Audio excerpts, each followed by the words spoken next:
যে শিবকেই কেন মহাদেব বলা হয়, অন্য কোনো দেবতাকে কেন বলা হয় না? সেই কারণ মহাদেবের মধ্যে, ওনার মধ্যে এমন এক বিশেষ গুণ রয়েছে যা অন্য কারণ নেই। তা হলো নিঃস্বার্থ হয়ে মানুষের সেবা করা।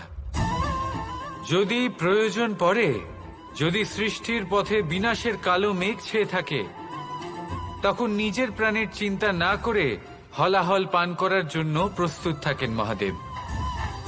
আর এই অদ্বিতীয় ত্যাগের জন্যই শিবকে মহাদেব বলে ডাকা হয়।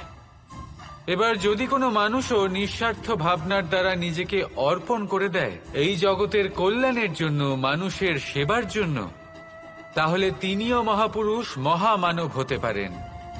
যদি কেউ অভুক্ত থাকেন তাহলে নিজের থালা থেকে অর্ধেক খাবার তাকে দিয়ে দিন। যদি কেউ অসুস্থ হন তাহলে তাকে